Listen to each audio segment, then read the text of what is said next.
Merci. Merci à tous les deux. Non, merci beaucoup à l'OCP et à l'Université de nous accueillir. Et merci pour la formidable démonstration faite par M. Terrab en début. Et merci à nos deux modérateurs. Vous êtes beaucoup plus que cela, je le sais, pour vous lire et vous suivre et beaucoup apprendre de vous. Et je veux vraiment remercier tous nos panélistes et les start-upers et chercheurs qui viennent ici de présenter les choses. Je crois que beaucoup de choses ont été dites, donc je ne vais pas ici les répéter. Mais en effet, on a une conviction très forte, c'est l'importance de cette thématique de la sécurité alimentaire. Et je voudrais reprendre un peu, au fond, le fil des objectifs et de la démonstration par laquelle vous avez commencé. La conviction, c'est que d'abord, on a sous-estimé le défi planétaire. Je le dis plutôt depuis la France et l'Europe, mais il faut bien le voir, ces 15 dernières années, c'est plutôt un discours de décroissance agricole et agroalimentaire qui s'était installé chez les sachants. Et on voyait bien, on se disait, pour, en quelque sorte, tenir nos objectifs de décarbonation, justement, de changement d'habitudes alimentaires, on va aller vers des baisses d'objectifs. On l'a encore vu ces dernières années avec certains textes qui sortaient. C'est faux. C'est faux parce que la planète a de plus en plus d'habitants, et vous avez donné les projections à 2050, mais on a d'ores et déjà, parmi les 8 milliards d'habitants de la planète, vous avez redonné les chiffres, de la très forte, des famines qui existent dans certaines zones, mais de la très forte malnutrition pour plusieurs centaines de millions d'entre eux. Donc on a besoin de produire davantage. Simplement, on doit produire avec moins d'intrants, avec des règles qui sont différentes, avec des intrants mieux choisis, et donc s'inspirant de la recherche, il faut changer le modèle. Et je dirais le modèle historique, et là encore, il y a des déphasages, qui a été plutôt celui de la France et de l'Europe, reposant beaucoup sur la chimie, mais qui a permis de tenir nos objectifs d'après-guerre.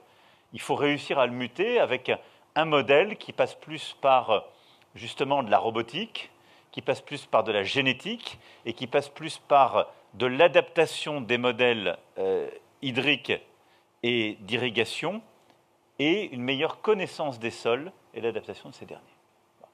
C'est cette petite révolution qu'on a à faire, mais je dis, première conviction, oui, on doit produire plus. On doit produire plus pour nous-mêmes, pour la planète, et parce que, ce faisant, on règle plusieurs problèmes. Un, celui de l'alimentation, et donc de la santé. Deux, celui du développement et des opportunités qui sont offertes à des centaines de millions, voire à des milliards d'habitants de la planète.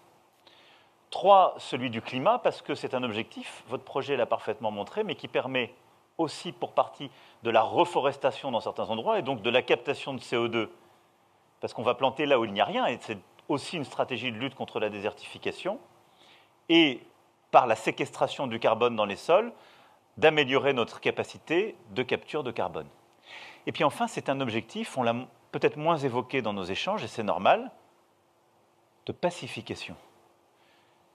Voyez la situation qu'on a eue autour du lac Tchad quand on a subi justement les mutations agricoles liées au réchauffement climatique. Eh bien, on a des situations de migration subie, on a des situations de crise du modèle justement du développement, et c'est là-dessus que les terroristes s'installent, que les groupes qui portent tous les trafics s'installent, et que la déstabilisation se joue.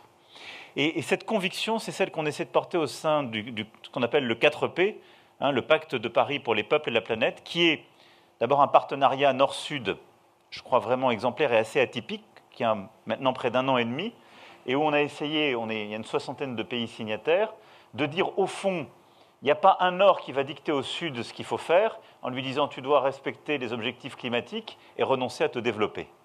Et donc l'objectif de développement économique et de production, l'objectif de biodiversité et de climat, et l'objectif de stabilisation géopolitique se relient tous à travers cet agenda. Et je crois que vous l'avez montré, mais je voulais commencer par cela, et en soulignant peut-être l'importance aussi géopolitique qui est derrière. Ensuite, entre le Maroc et la France, et entre l'Afrique et l'Europe, il y a un combat sur lequel nous avons, je crois, un rôle, en tout cas une conviction commune, c'est que nous avons besoin de renforcer une stratégie protéines végétales. L'Europe s'est installée dans une dépendance protéines végétales depuis des décennies. On a décidé de relancer une souveraineté à cet égard, et c'est au cœur de la stratégie de l'Union européenne. Et le continent africain a besoin de la bâtir et de la renforcer à travers tout ce que vous avez démontré. Et je crois que ça, ce sont des combats profondément jumeaux. Et c'est celui qu'on a dans la stratégie souveraineté alimentaire européenne. Et c'est aussi celui qu'on porte à travers cette stratégie Afrique puissance agricole qui a été lancée. L'OCP était signataire de ce texte il y a 1 an au Forum de Paris sur la paix.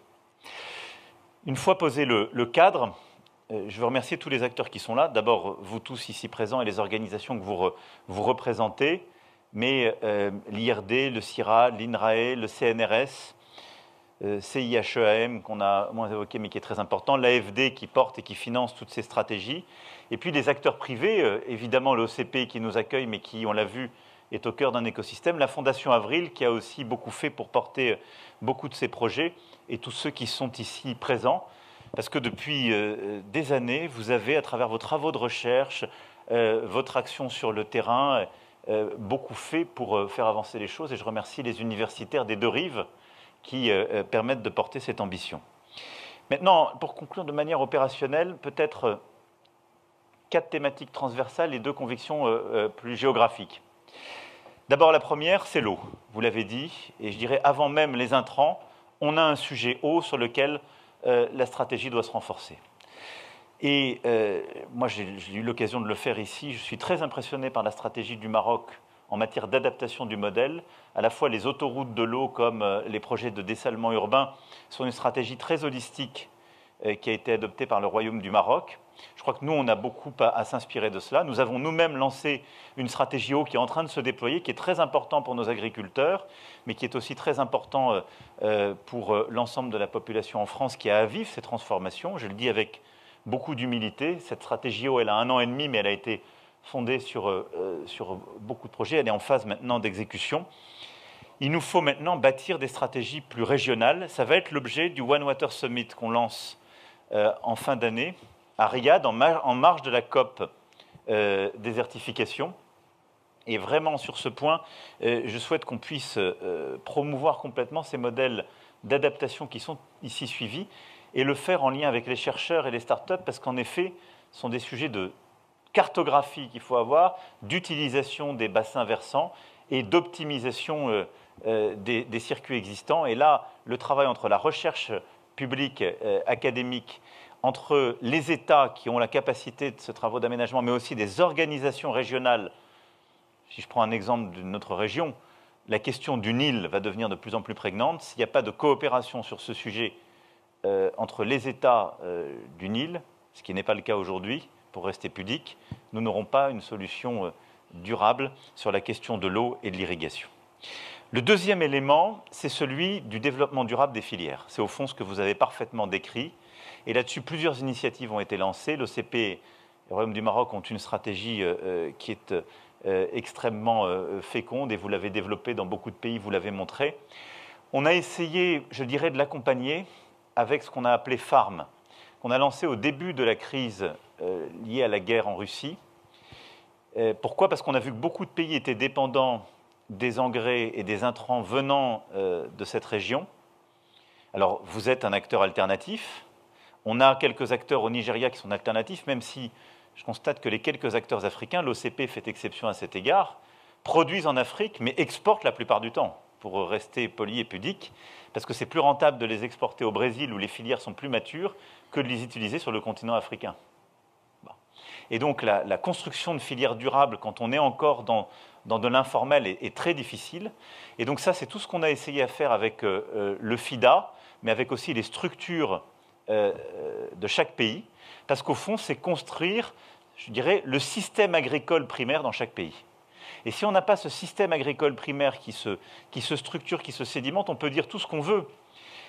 Les capitaux, les acteurs les plus innovants iront mécaniquement vers les pays qui ont ces filières qui se structurent et qui sont plus matures, parce qu'il y a de la rentabilité. Et donc, on a besoin de faire ce travail qui est très important, de construire des filières qui gagnent en maturité dans chaque pays. Alors, avec FARM et grâce à l'action du FIDA et de plusieurs d'entre vous, on a commencé dans plusieurs pays, Cameroun, Togo et autres. Mais on a besoin de le systématiser sur le continent africain pour avoir justement des filières qui se construisent et avoir cette capacité à construire de l'emploi et à sortir de l'informel. Et au fond, c'est un des enjeux aussi très importants pour le continent africain, c'est que, si je puis dire, beaucoup, des centaines de millions d'Africains font de l'agriculture sans le savoir, si je puis dire. Mais c'est une économie informelle qui, du coup, n'a pas le degré de maturité qui permet, d'une part, d'avoir des financements, en tout cas de sortir du microcrédit, et d'avoir justement les solutions d'innovation ou de fertilisation et d'amélioration des sols qui va avec. Le troisième élément transversal, ce sont les sols. Vous l'avez très bien dit, je ne veux pas ici le répéter, mais je crois qu'on a besoin d'une stratégie peut-être plus systématique de cartographie. Vous l'avez lancée, j'étais très impressionné par ce que vous avez présenté. Et là, je souhaite que vraiment tout l'écosystème français qui est là, à la fois côté financier et recherche, puisse vous accompagner dans ce travail, parce que c'est celui, que vous l'avez très bien dit, qui va permettre de gérer intelligemment les choses, d'avoir les stratégies adaptées, comme vous l'avez parfaitement dit, professeur. Le quatrième, c'est la formation et la recherche. On a besoin d'avoir une politique de formation primaire, mais aussi professionnelle et secondaire qui soit adaptée. Et ça, c'est le cœur des partenariats que nous sommes en train de nouer. Il y a des feuilles de route qui ont été signées par nos ministres en la matière ces derniers jours qui sont très structurantes. Mais c'est aussi maintenant ce qu'on veut faire avec beaucoup de pays africains. Je pourrais citer par exemple le Bénin, avec lequel on est en train d'avoir une stratégie très structurée, parce que le président Talon l'a totalement assumé, de formation dans les métiers de l'agriculture. Et donc on a besoin d'avoir cette stratégie de formation partout, et sur l'ensemble du continent africain, grâce à cette porte d'entrée que vous évoquiez réciproque, et d'avoir aussi une stratégie de recherche intégrée. J'ai cité nos organismes, et c'est vraiment ce qu'on souhaite faire, parce que c'est ce qui permettra de le décliner aussi pays par pays avec la spécificité de chacun. Et puis le cinquième point, c'est la question des plateformes et au fond de la gestion de la complexité. Et ça, je pense qu'avoir un écosystème comme celui que vous avez structuré, et ce que vous avez aussi parfaitement décrit dans vos interventions, c'est ce dont on a besoin. Et M. Zawi l'a aussi très bien dit en signalant les innovations récentes. La grande difficulté, c'est qu'on a beaucoup de micro-projets, on a beaucoup d'argent et on a des grands acteurs, mais la capacité à faire la jonction entre les deux, c'est l'aspect quasiment le plus complexe, parce que sinon on peut s'épuiser en très grandes conférences internationales où on va mettre des milliards sur la table, des gens auront des projets formidables sur le terrain. S'il n'y a pas ces truchements, et donc ces plateformes qui permettent à l'échelle de pays ou de filières, et au fond c'est une matrice, de faire descendre cet argent, cette mobilisation, cette recherche, ces projets sur du concret et du terrain, on ne pourra pas avancer au bon rythme. Et donc, en effet, avoir ces plateformes comme celles qui ont été faites entre IFC et OCP, celle qui a été faite aussi avec l'AFD OCP l'année dernière et qui est très importante, celle qui est faite avec beaucoup de fondations, Mo Ibrahim aussi et d'autres, permet justement de décliner tout cela sur le terrain. Maintenant, au-delà de ça, il y a deux projets qui me semblent refléter, enfin, un projet et une équation que je voulais rappeler ici, parce que paradoxalement, et M. Abyss le soulignait, on en a très peu parlé, c'est la Grande Muraille Verte et la Méditerranée. Et je voudrais finir par là. Je crois qu'il y a un projet qui est très emblématique de tout ce qu'on se dit là et qui se décline géographiquement, qui est le projet de Grande Muraille Verte. Et je pense que vous en êtes, parce que vous avez décrit en quelque sorte un projet type. C'est un projet qui a plusieurs décennies, qui était un peu une belle endormie, il faut bien le dire, et qu'on a collectivement réveillé en janvier 2021. On était encore dans les tourments du Covid. Alors Prince Charles était venu, beaucoup de dirigeants africains étaient là, l'ECP déjà présente. Et ce projet où il y a une quinzaine de pays africains qui va du golfe de Guinée jusqu'au Maroc en allant jusqu'à l'Éthiopie, et cette dorsale au fond de la désertification. Et ce projet, où tous les grands bailleurs internationaux sont présents, mobilise 19 milliards de dollars. Il y a aujourd'hui une gouvernance établie, tous les pays sont dedans, et je veux insister là-dessus parce que très concrètement, on a fait sortir beaucoup de projets ces 3 dernières années. Et le projet de Grande Muraille Verte illustre très concrètement tout ce qu'on se dit depuis tout à l'heure. C'est-à-dire qu'il permet, très souvent d'ailleurs à des femmes, mais à des femmes et des hommes de toutes ces régions, de sortir de l'économie informelle et de créer de la richesse. Il permet de refertiliser des sols. Il permet d'avoir des projets d'agroforesterie, de lutter contre la désertification, de recréer de la biodiversité et de recréer des capacités de capturer du carbone par justement de l'agroforesterie et de l'amélioration de la capacité des sols à séquestrer celui-ci. Et il fixe des populations et ce faisant, se bat contre les migrations subies, les déstabilisations et ce sur quoi prospèrent tous les trafics et les mouvements terroristes. Et c'est la démonstration que cette approche très concrète, holistique, comme vous l'avez dit tout à l'heure, c'est celle aussi qui permet de réconcilier l'agenda des deux rives. Parce que sinon, on aura toujours un Nord qui reproche au Sud de ne pas tenir les migrations, oubliant que le Sud subit ces dernières et, en quelque sorte, les désordres des transitions qu'il subit sans en avoir, si je puis dire, produit les causes. Et donc, je veux insister ici sur le fait que la Grande Muraille Verte est un agrégateur de projets et de solutions qui me semble au nexus, justement, de tous ces sujets, vous l'avez dit, Monsieur le Directeur Général, et parfaitement illustratif de cela, et sur lequel je veux qu'on puisse faire ensemble, avec le Maroc, encore davantage dans les années qui viennent. Et puis le dernier point, c'est la Méditerranée. On en a, au fond, très peu parlé. Vous l'avez très justement dit dans une petite note introductive, mais on a parlé du Maroc, on a parlé de la France, on a parlé de l'Afrique, mais on est des deux côtés des rives de cette Méditerranée, qui subit souvent les conséquences justement de ces déstabilisations du modèle, mais notre Méditerranée, et d'ailleurs notre front océanique pour nos deux pays aussi, on va avoir deux petites révolutions à vivre. D'abord, il faut penser la pêche et nos réserves halieutiques. On en a très peu parlé, ça a été évoqué, mais je pense qu'il y a un modèle là aussi durable qui peut donner des opportunités de création d'emplois et de respect de notre biodiversité, de nos écosystèmes marins. Et puis surtout, on a une révolution à penser du modèle agricole méditerranéen. Parce qu'on le voit bien compte tenu du stress hydrique qu'on subit, et là, en France on le voit complètement, on a un modèle méditerranéen qui est complètement à repenser. Et donc c'est un très gros travail à la fois de recherche, mais aussi productif. Je crois pouvoir dire que nos grands syndicats agricoles, comme nos filières, sont prêts à le faire. Et je sais que nos ministres qui sont ici présents en charge et de l'agriculture et de la recherche et de l'enseignement supérieur l'accompagnent. Mais on sait que c'est une stratégie à 10-15 ans. Moi, je pense que c'est une formidable opportunité de la concevoir ensemble, de la penser ensemble et de bâtir des solutions méditerranéennes ensemble avec les organismes ici présents. Le CIHEM, il est basé à Paris, présent aussi à Montpellier, et les instituts de recherche qui sont ici présents sont au cœur de la pensée de cette transition, mais on a cet effort à faire. Voilà, je ne veux pas être plus long. Je voulais juste essayer de tisser ce fil entre vos interventions, nos convictions, mais vous dire vraiment avec beaucoup d'engagement, de détermination et d'admiration pour tout ce que vous avez présenté et ce qui est fait ici.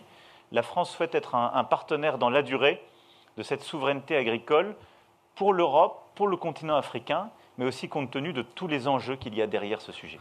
Merci infiniment en tout cas pour votre engagement, tout le travail fait.